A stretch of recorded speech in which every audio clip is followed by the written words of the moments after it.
There is something wrong happening in America. It's more than a weakness, it is a disease. A communicable virus that replicates within the thoughts and actions of its constituents.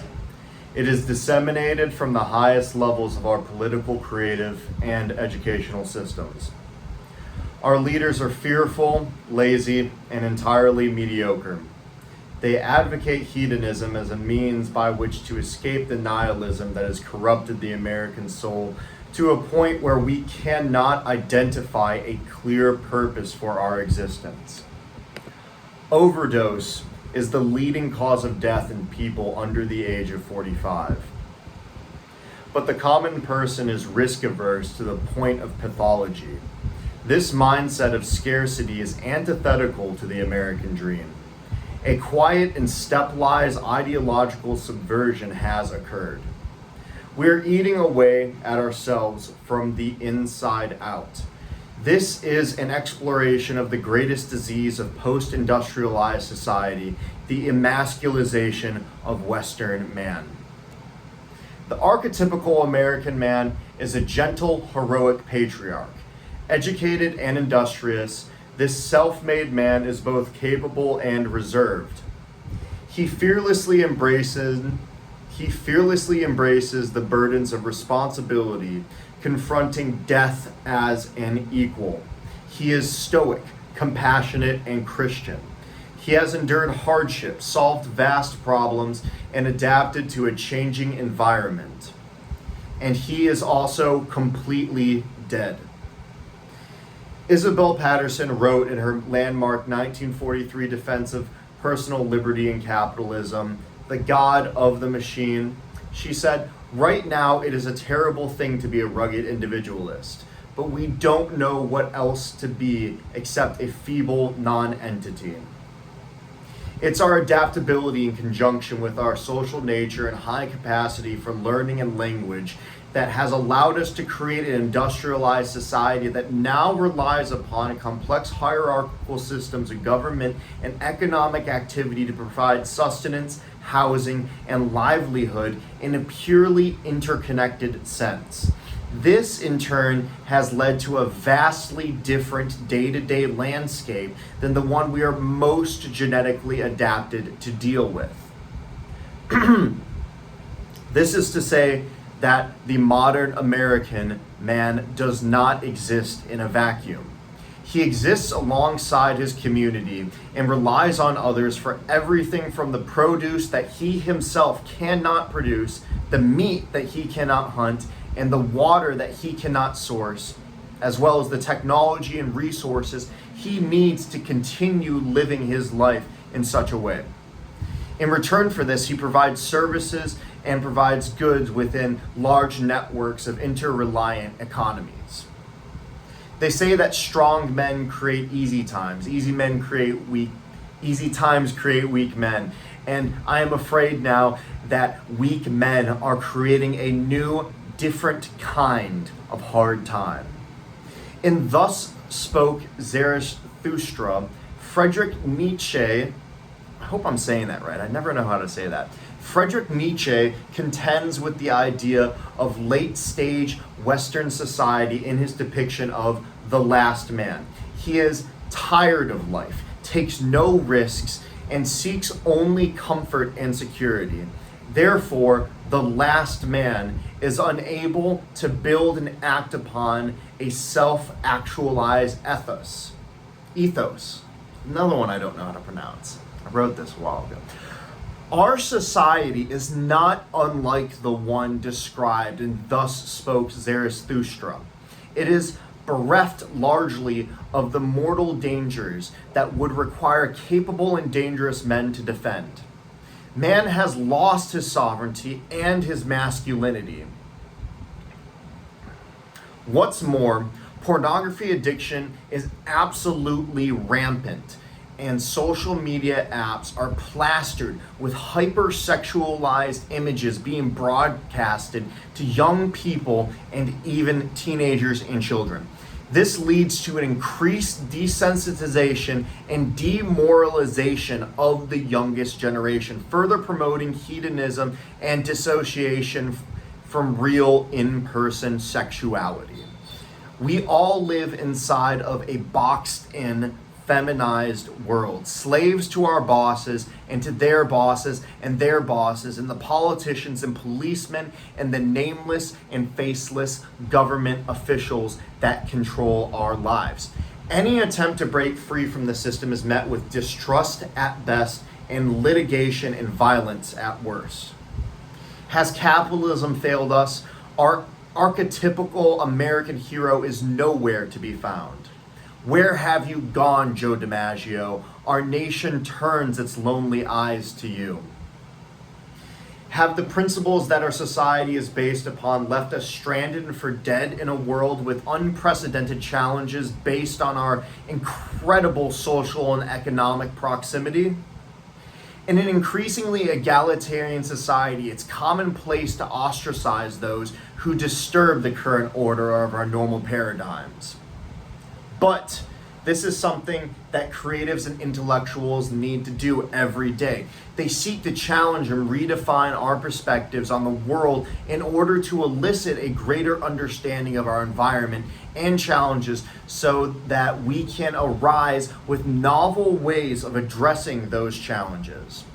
Postmodern society preaches weakness and pacifism and elevates victimhood to sainthood.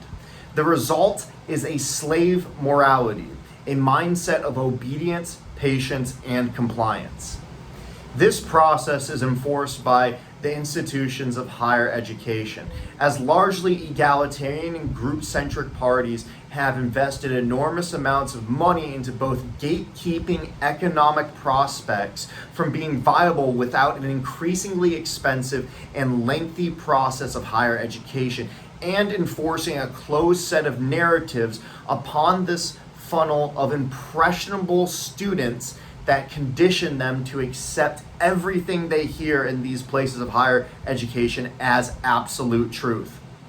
This process slowly erodes the core principles of our society, particularly that of free speech and expression. I believe that this is the case now and will continue to be the case in increasing degrees of severity. We must be cognizant of the increasingly prevalent groupthink that mars our sociological, political, and economic discourse. A society and economy cannot grow in size, complexity, and specificity of purpose without having growing pains. These pains, just like the pains of dealing with new ideas and exercising new muscles and thought processes we haven't used before, are an inherent part of our growth as a nation and in every nation. Let's examine the causations for this upheaval of the natural order of industrialized society. In the past 70 years, the number of Americans living in urban areas have gone from 64% to 83% and is expected to rise to 89% by 2050. American ethologist John B. Calhoun studied the effects of population density extensively through his experiments on rats and mice at the National Institute of Mental Health. In these experiments, he created rat utopias with ample food and water to allow for unfettered population growth. The rats would become so accustomed to the proximity of others that they began to display pathological behaviors, resulting in abnormally high infant mortality rates and eventually an inability to reproduce at all. In his 1962 article, Population Density and Social Pathology, he coined the term behavioral sink and described the results of his experiments as follows. This is a quote. Many female rats were unable to carry pregnancy to full term or to survive delivery of their litters if they did. An even greater number, after successfully giving birth, fell short in their maternal functions. Among the males, the behavior disturbances ranged from sexual deviation to cannibalism and from frenetic overactivity to a pathological withdrawal from which individuals would emerge to eat, drink, and move about only when other members of their community were asleep. The social organizations of the animals showed equal disruption. The common source of these disturbances became most dramatically apparent in the populations of our first series of 3 experiments, in which we observed the development of what we called a behavioral sink. The animals would crowd together in greatest number in one of 4 interconnecting pens in which the colony was maintained. As many as 60 of the 80 rats in each experimental population would assemble in the pen during periods of feeding. Individual rats would rarely eat except in the company of other rats. As a result, extreme population densities developed in the pen adopted for eating, leaving the others with sparse populations. In the experiments in which the behavioral sink developed, infant mortality ran as high as 96% among the most disoriented groups in the population. End quote. Calhoun's work became used as an animal model of societal collapse, and his study has become a touchstone of urban sociology and psychology in general. It is showed that the need for social acceptance can override the inherent desires for food, water, and normal reproductive behavior. The concepts laid out in these experiments were later adapted into literary format by Robert C. O'Brien in his novel Mrs. Frisbee and the Rats of Nim, which in turn was made into a popular animated film in 1982. We are clearly experiencing a degradation of the principles on which our society is based. But what is the source of these principles? The importance of Christianity in the emergence of Western society cannot be understated. The ethical principles on which our social contract is predicated are entirely based in the Christian principles of morality, mainly those stated in the 10 Commandments. It's easy to take these for granted, the notion that it is in fact wrong to take for yourself what belongs to another person, whether it be their life, liberty, or their personal property, without their consent. But the world was not always this way. In a book called The Sanctity of Human Life, Helga Kurz wrote that, quote, "If we turn to the roots of Western tradition, we find that in Greek and Roman times, not all human life was regarded as inviolable and worthy of protection. Slaves and barbarians did not have a full right to life, and human sacrifices and gladiatorial combat were acceptable. Spartan law required that deformed infants be put to death. For Plato, infanticide was one of the regular institutions of the ideal state. Aristotle regards abortion as a desirable option. And the Stoic philosopher Seneca writes unapologetically, unnatural progeny we destroy. We drown even children who at birth are weakly and abnormal. And whilst there are deviations from these views, it is probably correct to say that such practices were less prescribed in ancient times. Most historians of Western morals agree that the rise of Christianity contributed greatly to the general feeling that human life is valuable and worthy of respect." End quote. W.E.H. Lecky said that Christianity, quote, "formed a new standard higher than any which then existed in the world." And Christian ethicist David P. Gushee says, quote, "The justice teachings of Jesus are closely related to a commitment to life's sanctity." The beliefs of the founders of the United States were that all men are created equal. We are created equally far from God, and thus no man has dominion over one another. We temporarily allow dominion over one another in order to create an orderly hierarchical society, but this does not preclude that the underlying moral standards that all human life is intrinsically valuable. This is in contrast to the idea of, say, royal blood, which posits that a ruler is born to rule and is inherently more valuable than its subjects. Those principles served as the foundation on which the scientific method, the Industrial Revolution, and the age of technology were each founded. But now that is quickly changing. We live in an almost entirely post-Christian society. For generations, the influence of the church has waned until the large majority of younger generations either does not subscribe to religion at all or only does so as an outside influence on their life. What once was a soaring centerpiece of Western society as a whole, the singular monolith that separated us from savages willing to take and kill for our own gain, is dwindling smaller in the rear view mirrors of our minds as the years pass on. But strangely enough, the exact same value system that Christianity instilled in us are alive and well today. In fact, stronger now than ever before, with a twisted sort of leftist Puritanism denouncing any action or thought that does not serve the greater purpose of inclusivity and other neo-religious ideas. While the stories of Western Christianity have already been told ad nauseum and the God of the gaps has less room to exist, the moral archetypical structures that were defined in the cultural consciousness have reached adolescence and are beginning to create a new quasi-religion of their own. It's a sort of empathy propaganda born from the husk of a dying religion.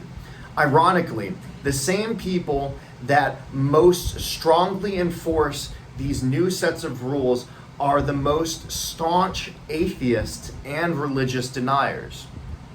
Their biggest complaints with organized Christian religion seem to fall within the same lines of the actual tenets of the religion: compassion for the weak and disenfranchised. Compassion for the weak and disenfranchised becomes victim worship, leading to the villainization of anything that is strong and successful. The primary philosophy of postmodern society is that of existential nihilism, in that we have rejected all of the innate truths that were once enforced by tradition and religion. This has created a sort of meaninglessness that can be easily felt within the younger directionless generations. More so, the abundance of comfort and a means by which to live have obscured the need for strong, decisive men to lead us forward as a society.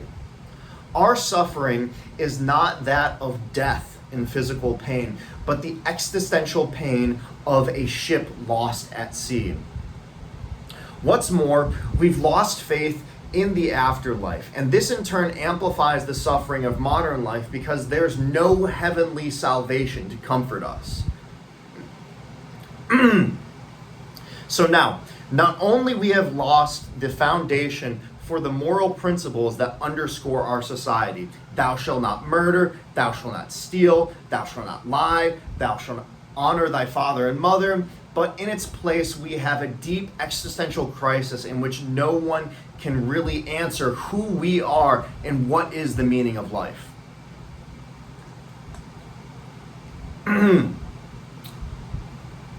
And so this disrupts our understanding with man's role in nature and our role in society. An interesting feature of the Christian religion is their central figure being a martyr.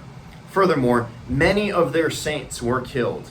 It is in a very sort of counterintuitive way, because one would expect a communal leader to be robust and prosperous. In the best of lights, this serves as a protection against the inherently greedy and abusive nature of leaders in human psychology and sociology.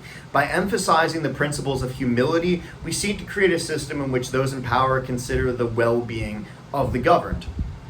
But our slave morality stand-in for religion elevates the importance of the identity of a group over the importance of the identity of the individual, vindicating the suffering of the strong for the protection of the weak.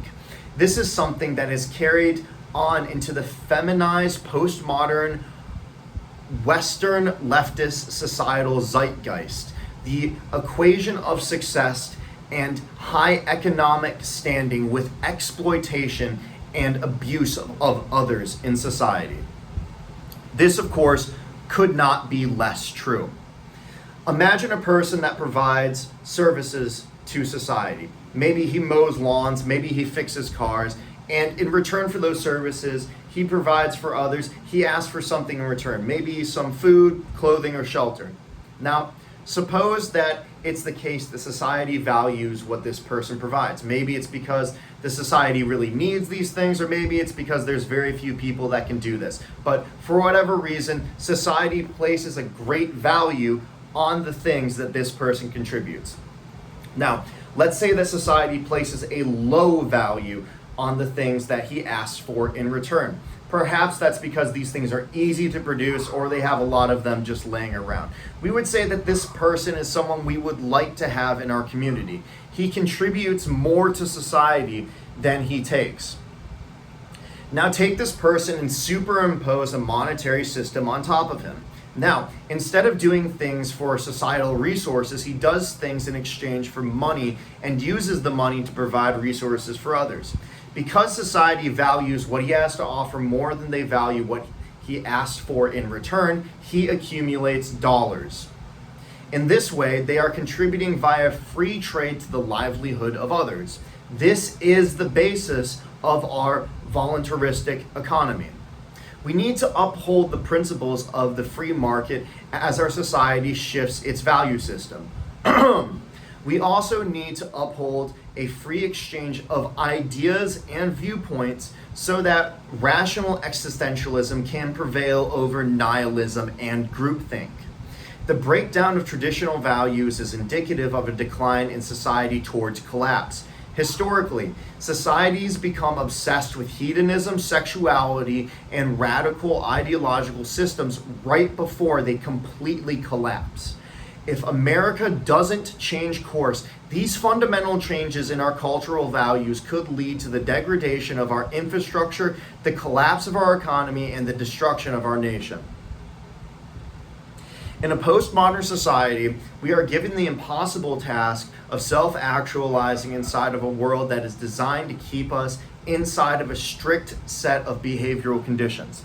Part of the reason for this is that conventional society has supplanted the role of the individual man as a protector with the state's monopoly on violence. Men's role as caretaker of the family is being replaced by the state. Now men are inclined not to become a caretaker because women can just divorce them and receive alimony checks and take care of the kids for the rest of their lives. So the incentive to get married is just not there anymore. In this world where the anxiety of death no longer plays a role in day-to-day interactions, our culture has reformed its value system in a nihilistic and baseless manner. Ayn Rand grew up under a communist regime before moving to America and becoming a renowned author. Her magnum opus, Atlas Shrugged, depicts a dystopian United States in which private businesses suffer under increasingly burdensome laws and regulations. In Atlas Shrugged, she wrote, "All your life you have heard yourself denounced, not for your faults, but for your greatest virtues. You have been hated, not for your mistakes, but for your achievements. You have been scorned for all those qualities of character which are your highest pride. You have been called selfish for the courage of acting on your own judgment and bearing sole responsibility for your life. You have been called arrogant for your independent mind.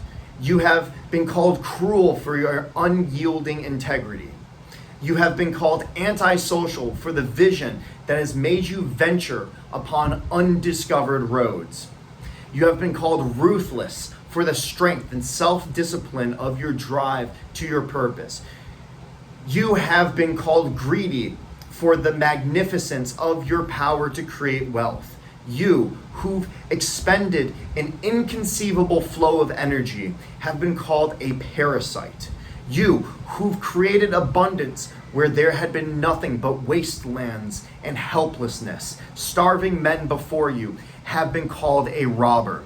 You, who've kept them all alive, have been called an exploiter. You, who the purest and most moral men among, you, the purest and most moral man among them, have been sneered at as a vulgar materialist.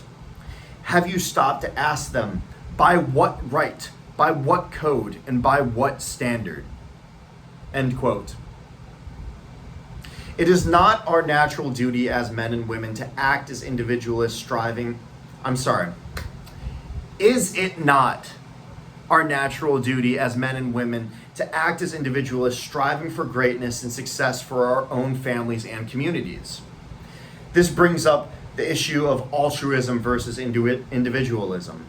Altruism is the belief in or practice of disinterested and selfless concern for the well-being of others. Caring about others is very virtuous, but you have to care for yourself first. Consider an airplane in the event of emergency.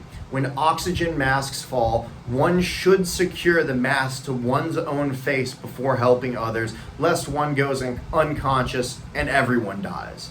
It's impossible to take care of the well-being of our family and community without first securing our own individual well-being. Do not believe those who tell you that your determination and adherence in pursuit of personal principles is inherently selfish and harmful to others. We can only best benefit our direct communities when we achieve fulfillment of our own self-actualized desires, not those that others have set for ourselves. An individualist drive is not dead, but dormant inside of the American ethos, and it is waking up. We yearn for transcendence of greatness. Inside each of us is a desire to overcome the nearly insurmountable odds and become a self-actualized bastion of success. But to be great in America today is dangerous. The weak despise the strong and attack their achievements with slander. In response to constant criticism and attacks on masculinity, young men are looking for a role model that exhibits strength and ignores criticism. Extreme masculine role models like Andrew Tate have gained notable popularity as a bitter antidote to our blasé reality. There would not be such strong demand for this type of outlier viewpoint if young men had strong, moderate role models to look up to in society. Alongside the increase in fatherless households, very few traditional individualistic men appear in media and TV. It's no wonder that there is beginning to be a cultural obsession with hyper-individualism again. Combat sports are seeing a great rise in popularity as men seek out controlled violence away from their day-to-day lives just to feel alive enough to stave off the foreboding feeling that they are becoming a dying breed in an increasingly sterilized society. These are all signs that we should be listening to and realizing how far from the path that we have strayed, that we are allowing the culturally enforced standards to stifle self-expression and creativity. The principles on which our system is based are failing. We sit on the precipice of what may be the collapse of Western society. To be a stoic and rational man in society like this is exhausting and requires a sort of double think, as described in 1984. Many professionals in today's world have to a certain extent, play by the rules set out by the woke mob. We have to weigh the consequences of potentially harming our own well-being and livelihood by expressing what we truly believe in. We must learn to speak a different language inside of our own language and think in a new way in order to satisfy the needs of self-preservation and self-actualization. Those that can't keep up with the rising demands of this ideological labyrinth can be disenfranchised and ostracized. These outcasts can become radicalized and give rise to all types of negative, alternative, male-centric ideologies like black pill or fascism, some of which are truly dangerous.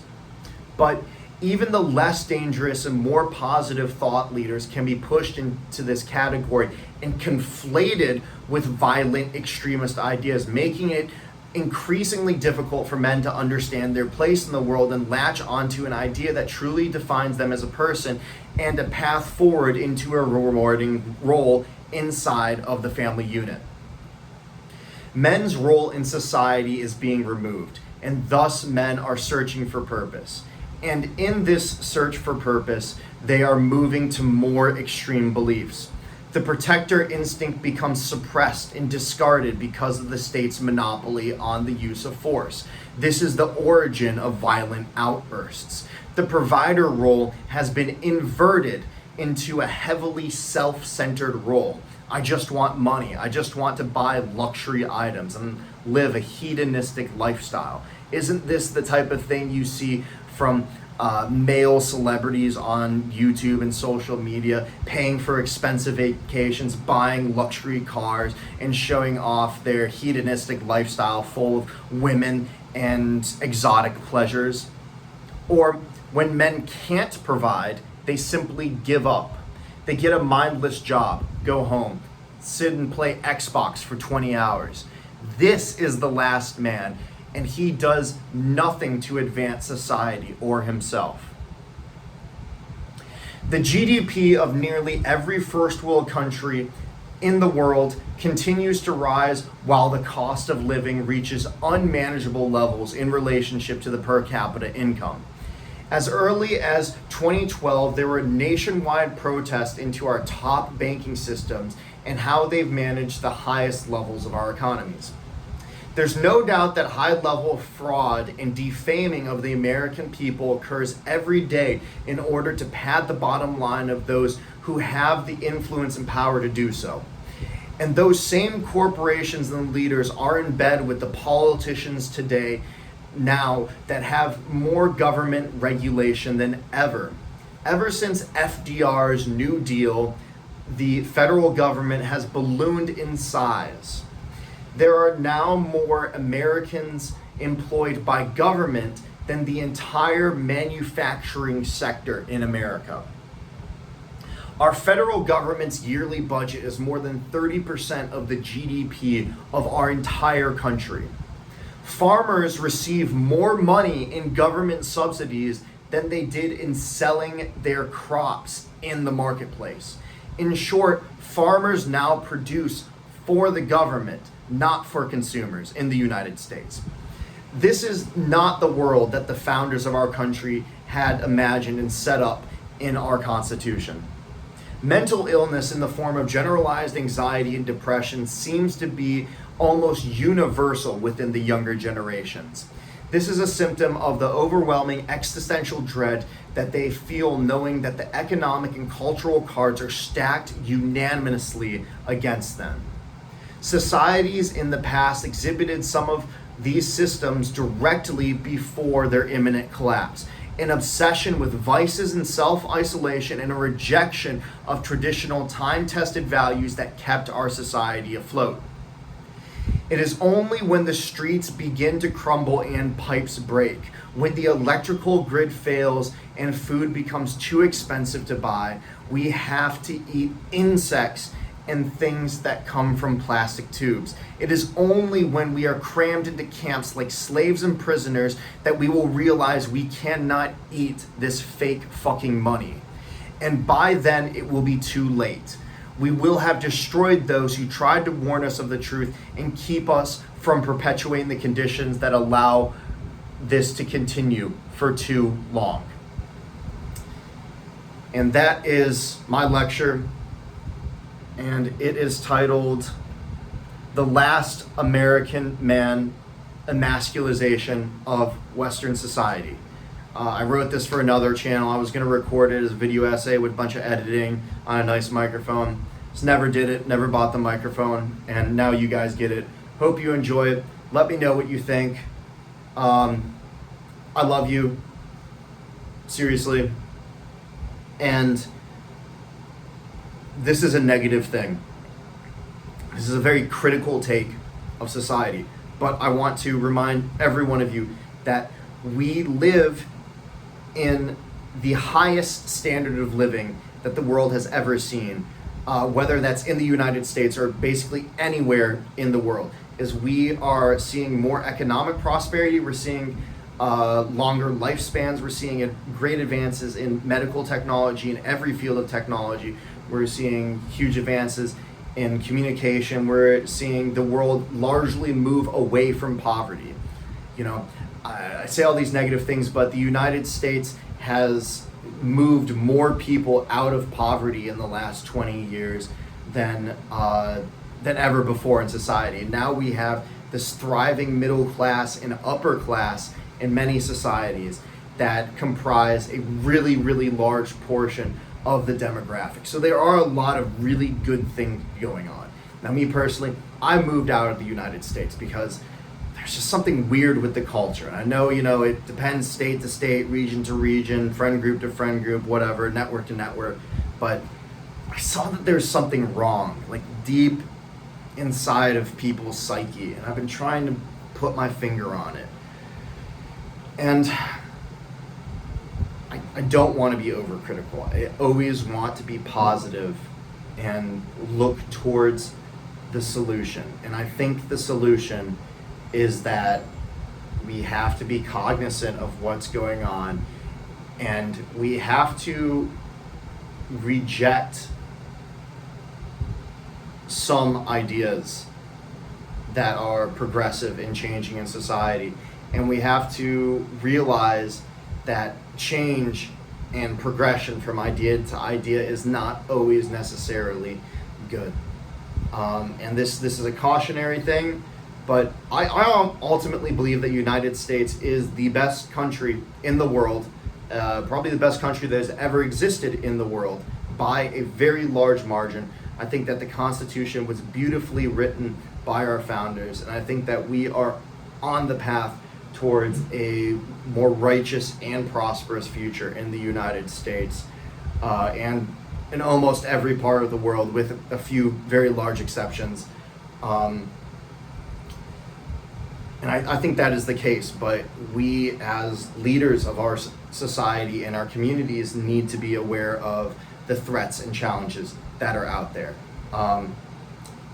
Last side note, myself, I'm not Christian. I don't believe in any of the Abrahamic gods, but I believe that Christianity is so critical to the way our entire society works. I think it's like foundational.